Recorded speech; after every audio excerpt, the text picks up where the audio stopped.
डॉक्टरांना नस ओळखता आली की उपचार व्यवस्थित करता येतात आणि लोकप्रतिनिधींना लोकांची गरज कळाली तर काम व्यवस्थित होतं. लोकांची गरज न ओळखून झालेले काम याचे उत्तम उदाहरण म्हणजे बस स्टेशनचे काम. विरोधक खड्ड्यांमध्ये माझी गाडी गेल्याचा व्हिडिओ टाकता. हे पाप कोणाचं? असा सवाल उपस्थित करत आमदार आशुतोष काळे यांनी माजी आमदारांवर नाव न घेता टीका केली आहे. महाराष्ट्र दिन व कामगार दिनाचे औचित्य साधत कोपरगाव बस डेपोच्या काँक्रिटीकरण कामाचे भूमिपूजन आमदार आशुतोष काळे यांच्या हस्ते करण्यात आले. या कामासाठी त्यांनी उपलब्ध करून दिलेल्या 5 कोटी रुपयांच्या निधीतून बस डेपो परिसराचे काँक्रिटीकरण करण्यात येणार आहे. कोपरगाव बस डेपो येथे आयोजित कार्यक्रमात भूमिपूजन करून या कामास अधिकृत सुरुवात करण्यात आली. या प्रकल्पामुळे बस डेपो परिसरातील पायाभूत सुविधा अधिक सक्षम होणार असून विशेषतः पावसाळ्यात चिखल, पाणी साचणे आणि वाहतुकीतील अडथळे यांसारख्या समस्यांवर कायमस्वरूपी उपाय होणार आहे. उपस्थितांनी आमदार आशुतोष काळे यांच्या विकासाभिमुख भूमिकेचे कौतुक करत या कामामुळे बस डेपोचे रूपांतर आधुनिक सुविधायुक्त केंद्रात होईल असा विश्वास व्यक्त केला. यावेळी राष्ट्रवादी काँग्रेस पक्षाचे पदाधिकारी, कार्यकर्ते, स्थानिक नागरिक तसेच एसटी महामंडळाचे अधिकारी मोठ्या संख्येने उपस्थित होते. कोपरगाव एक्सप्रेस न्यूजसाठी सुनील ससाणी, कोपरगाव.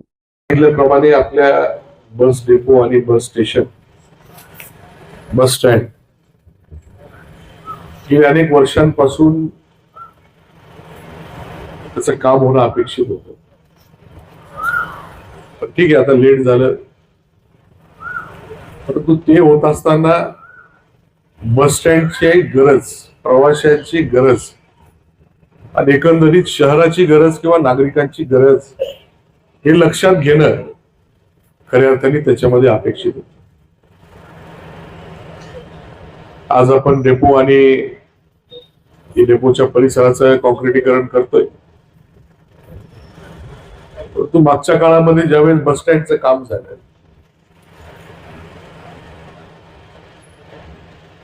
हे डॉक्टर मुळे सरांचं जे काही नवीन हॉस्पिटल झालं, त्यावेळेस म्हटलं होतं का डॉक्टरला नस ओळखता आली तर उपचार त्या ठिकाणी व्यवस्थित करता येतात आणि लोकप्रतिनिधीला जर लोकांची गरज कळाली तर त्याला खऱ्या अर्थाने त्या ठिकाणी काम करतात. आणि मग लोकांची गरज लक्षात न घेता झालेलं हे काम, याचं उत्तम उदाहरण हे बस स्टँड आहे. प्रवाशांचे हाल, व्यापाऱ्यांना कुठं संधी नाही. आणि काँक्रिटीकरणाचा जर विषय केला, आता तिथल्या खड्ड्यांमध्ये माझी गाडीचे व्हिडिओ काढून दाखवला, हे पाप कोणाच आहे हे खऱ्या अर्थाने लक्षात घेणं गरजेचं. आता ते होऊन गेलेले, आता शासनाचा त्याच्यावर खर्च झालाय, चूक फार मोठी होऊन गेलेली. आता 50 वर्ष म्हणजे जे काही कालावधी असतो शासनाच्या नियमाप्रमाणे इमारत कधी डिमॉलिश करावी किंवा निर्लेखित कधी करावी हे ठरलेलं आहे.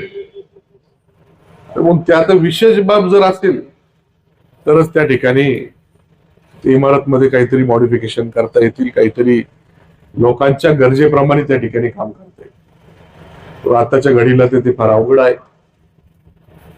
म्हणून आपण सर्वांनी मला संधी दिल्यानंतर आपली गरज लक्षात घेता, डेपोच्या अडचणी लक्षात घेता आपण जे काही काम मंजूर करून आज ते प्रगती पथावर आहे, त्या माध्यमातून दक्षिणेच्या बाजूला व्यापारी संकुलाचं काम चालू आहे आणि उत्तरेच्या बाजूला नवीन डेपोचं काम त्या ठिकाणी चालू आहे. एवढ्यावर न थांबता आता इलेक्ट्रिकल बसेस आलेल्या आहे, ईव्ही बसेस, त्याची गरज लक्षात घेता आपण चार्जिंग स्टेशनचं पण काम त्या ठिकाणी ते मंजूर करून आणलं. ते काम करत असतानाही अनेक अडचणी आल्या.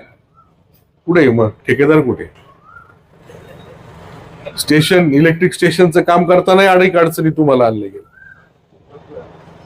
ते काय तुम्ही बोलत नाही. इलेक्ट्रिक स्टेशनचं काम असेल, बस डेपोचं काम असेल किंवा ते काँक्रिटीकरणाचं काम असेल, असं सर्व मिळून 20 कोटीच्या वरचा निधी या ठिकाणी मंजूर झालेला आहे. त्याचं कामही चालू आहे. आणि अतिशय चांगलं डेपो, म्हणजे अनेक वर्षांपासून या ठिकाणी कर्मचारी काम करत आहेत, अधिकारी या ठिकाणी आहेत, त्यांना बसायला व्यवस्थित खोल्या नसतील, होते व्यवस्थित नव्हत्या, आणि या ठिकाणी बसचे जे काही मेंटेनन्स होत, या मेंटेनन्स व्यवस्थित झालं पाहिजे. कारण शेवटी उद्या आपल्या राज्यातले प्रवासी या ठिकाणी बसमध्ये बसायला येणार आहे, त्या बसनी कुठेतरी जाणार आहे, आणि मग या बसचं जे काही मेंटेनन्स आहे ते व्यवस्थित झालं पाहिजे. बस कुठेही काही खोळंबा त्याच्यामध्ये झाला नाही पाहिजे, यासाठी ही सर्व व्यवस्था फार गरजेची आहे. हे सर्व लक्षात घेता आज हे काम प्रगतीपथावर आहे आणि पुढचा टप्पा कॉन्क्रिटीकरणाचा, आपण त्याचं भूमिपूजन आज करणार आहोत.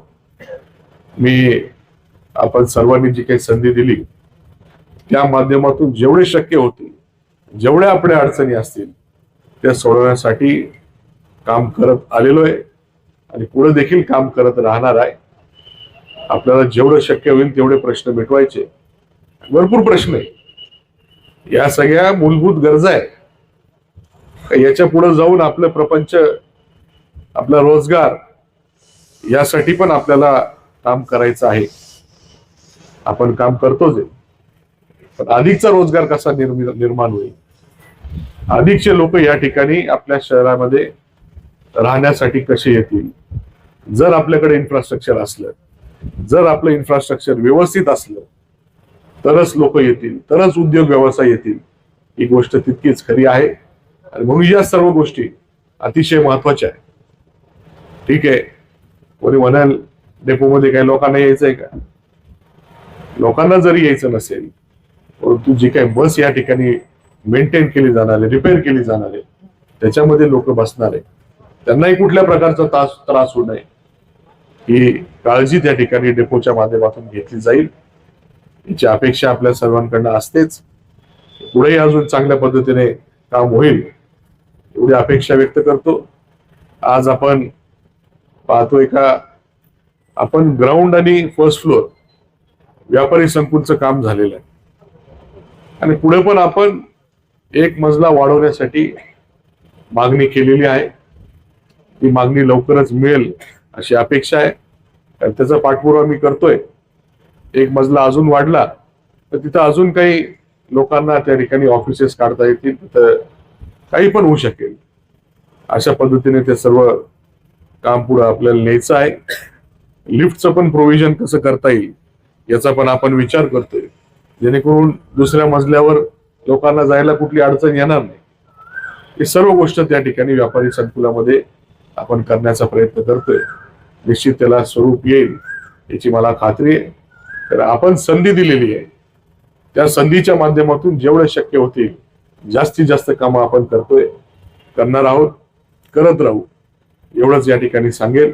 आपण सर्वजण सुधारणा झाली, जरा बऱ्यापैकी संख्येने आपण मुद्दाहून उपस्थित राहील आणि म्हणून आपले असेच सहकार्य, असेच आपलं पाठबळ मिळत राहील. म्हणजे आपण सर्वजण बरोबरच आहोत, कोण पाठीमागे कोण पुढे नाही. आपण सर्वजण एकत्र राहून आपल्या कोपरगाव शहराचा, आपल्या कोपरगाव तालुक्याचा, मतदारसंघाचा विकास आपल्याला करण्यासाठी सर्वांनी मिळून प्रयत्न करूया. जे काही काम या ठिकाणी होणार आहे याचं काम दर्जेदार होण्यासाठी आपले अधिकारी असतील, ठेकेदार असतील, यांनी सर्व प्रकारची काळजी घेऊन ते सर्व काम करावं. उष्णता फार आहे, आता पाण्याची व्यवस्था आपण बस स्टँडवर केलीच असेल, तरी एक बस स्टँडवर थोडं लक्ष राहू द्या.